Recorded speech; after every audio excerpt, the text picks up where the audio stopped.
We're on? Cool. Hey guys, this is Trenchy back again to bring you another video, and today we're doing a review of the 2018 um, anthology movie American Nightmare, which is the 2018 horror anthology movie, not to be confused with the 1986 movie American Nightmare. This is a different one. This movie has Danny Trejo, um, Crabman, and I also went through the cast, and it says also has Vivica A. Fox and James Duvall. Those are the only names I did recognize. And Crabman is not the name of the actor. It's just the actor who played Crabman on My Name is Earl. And I don't know the name of that actor, so I just call him Crabman. Crabman is in one of the segments.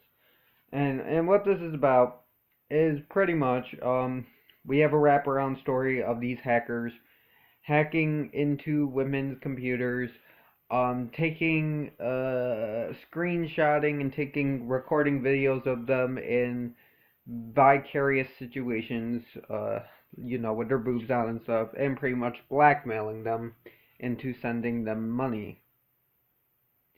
And then they get hacked by Danny Trejo, who plays a character called Mr. Malevolent. I don't remember if they say that in the film or not, but is the name of Danny Trejo's character is Mr. Malevolent, and he forces them to watch 7 tales of horror, and pretty much bad people getting what they deserve. That's pretty much the theme of these stories is bad people getting their comeuppance. I found this on Hulu. It was on the HBO add-on on Hulu. So if you have HBO, you could watch this. I will go down my list ranking the stories. There are 7 stories. The stories are pretty short, so I think that's kind of like a plus and also a weakness of this film, because the stories are short, so I can't really say anything too bad about the stories, because they are short. It's not like Body Bags when the hair segment, which I still like. I do like that segment. It just dragged down a little long for me. I can't really say that about these stories, because they are short and sweet. So that's a plus, but it's also a negative because some of them I would like to see a little bit more gone in depth with. But yeah, let me get into this. My favorite story was the 3rd story, White Flight. And pretty much what this is about is our main character is a racist fuck. He is an asshole, but he's funny. He's so racist, he's funny. And he of course gets his comeuppance. And what happens is he buys an interdimensional machine to take him and his family to a dimension, to a place with no blacks. And he ends up doing it. He ends up going to this place where no blacks are allowed. But there's a twist to that. This story's funny. I found it unique. I found the twist to be very good. I found it did some very good commentary on life in a fun, non-grating way. I did not find it grating at all. It just gave some good commentary on how stupid racism is. And it was kind of one of the more brutal ones of the story. This shit got brutal. They do some things like holy shit. It's not like this movie's not overly gory, but still, it's like holy crap. Like what the fuck? What the fuck, man? Like there's just one part. What the fuck? I'm just like, oh come on, don't do that, don't do that, and they do it. My second favorite story was The Samaritan, which is the 4th wraparound story. I find that one to be very good, very, very cool story. It's about a prostitute and her pimp going to this sick guy's house, and she's going to have sex with him, but he wants her to wear a clown costume first, and then shit gets very supernatural, very creepy. I love the bad guy in this. I love I love the killer in this and how he kills the people. Like, where he positions his weapon is hilarious. You gotta watch it to see it. The supernatural tones are great. Um, Again, this one had some good comedy in it, and I love the characters. I like the pimp. The pimp is funny because he's like, they're all having. Well, the two people are gonna have sex. He was gonna rob the house. It's funny. I like this story. I don't want to give too much away, but the Samaritan is a good one. It has a good supernatural element that took me by surprise. Good little slasher element, and it's fun. It's definitely one of the funner of the stories. Six is the healer, and what's this about? This is about a dude who's a faith healer, but he's a con man, and he lies about it. And he's upfront about that. Like he in the beginning of the story, we do realize that he is faking it. We we find out he's faking, and all these like hurt people are trying to come to him. He's like, help me, and you can't. He can't. Well, he's not doing a show, so he's not gonna do it. Because first of all, he can't. It's all fake. And so what happens is, he gets kidnapped by this old man who lost his daughter because the faith healer couldn't heal her. And let's just say shit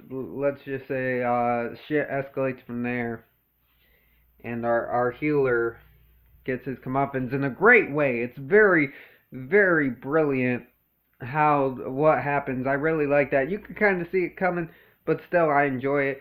I enjoyed the faith healer's assistant in this movie. I wish there were in the short. I wish the short was longer. I kind of wish the second short was longer as well. The first short didn't need to be longer. That was good the way it was, but I kind of wish these two were longer so we get more development of it. But the ending of this was really good. This had a really good ending. I really enjoyed the healer segment. Like I said, I can't say too much, but these are very well done little stories.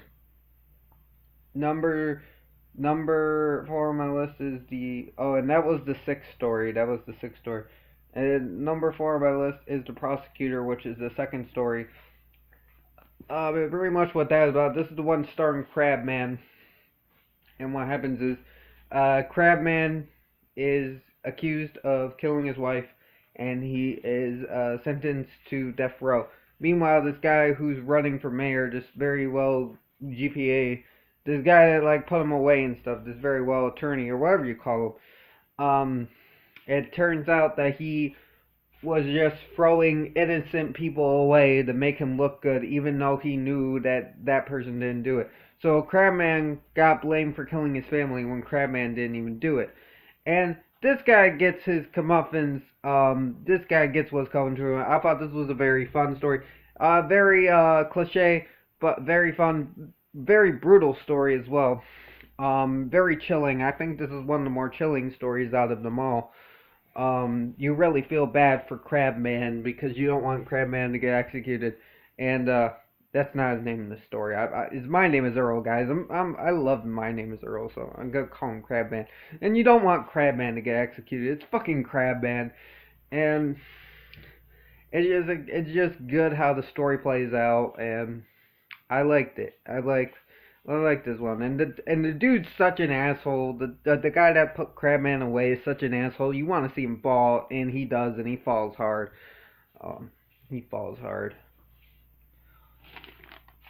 Okay, and I think my number 5 on this list is the first story, Mates. Mates, I probably wouldn't be into as much if it wasn't for the character. I think his name's like Ronnie or something. I don't know. He keeps yelling his name. The ex-boyfriend in this fucking short is great. He's fucking hilarious. The motherfucker Ronnie! Yeah, I don't even think his name's Ronnie. I forget what he said, but he keeps saying his name. You don't fuck with Ronnie! Ronnie! Oh, God. What the story's about is this woman who has an ex-abusive boyfriend. goes on this dating website to find the perfect mate, and then she ends up dating this dude, but there's a twist to it. And let's just say people get their comeuppance. It's very fun. Ronnie is hilarious. Just how much that I like the actor in this role. Whoever played that character, the ex-boyfriend, I keep calling him Ronnie. I don't know. I don't even think his name's Ronnie. It's something, but he keeps saying his name. And the guy that played that role is fucking hilarious. You can tell he's having a good time. Um, he gets really into it, and it's really funny. I just couldn't help but laugh when he was on the screen. I'm like, I kind of I didn't want an extension of that story because I don't think we would have got too much of him more. I think it was good the way it was. Um, I think that, like I said, I don't really have pacing issues because the stories were short. Um, there's a slightly long sex scene in this, but it's not too long. And I get it. It was for the plot. I get it helps with the plot, so can't really blame it for that. But yeah, I really did like Mates. I think this one wouldn't have really stood out for me if it wasn't for the crazy ex-boyfriend, who is hilarious. He's a shit. He's a piece of shit, and he got what he deserved. He's a piece of shit, but he's hilarious. Number 5 is Hate Radio. Usually I would have something like this higher, but this was just, I don't know, this was fucking weird and funny. This is kind of got social commentary on misogynistic. This is misogynism, and I think it was funny the way they did it. And what's about? It's about like it's about a radio host who like picks on women and is mean to women and is like a dick. He's like very much an asshole, and then something happens. I don't want to give it away, but something happens, and it is funny. And there's a serial killer on the loose as well, killing women, and I don't know. Usually this one would be higher, but I gotta give the other stories props. Like this was really weird but funny. I like this is weirder than White Flight with the dimension with no blacks. Like and even that's weird because of the twist. That's even weirder because of the twist. But the fucking Hate Radio. Oh god, this one is so weird, but it's enjoyable. I liked it. I thought it was funny, man. It was just like it was funny. It was a funny little short. And then They Will Be Done is by and Hate Radio was the fifth short, and it's my sixth on this list. Um, and then we're coming to the last short, which is last on the list, and that's They Will Be Done, and it's about a group of like pro-birthers kidnapping this woman who was raped, who was trying to go to the abortion clinic, and they're forcing her to have her baby, but they're gonna regret it because turns out the she was raped by I don't want to give it away, but her raper was not normal. I'll just say that much. And this one was okay. This one was, I don't know. I wasn't a huge fan of this one. I don't know why I actually just didn't get in this one. Because it's not really too different from the other ones. The bad people get their comeuppance, weird acting, some comedy.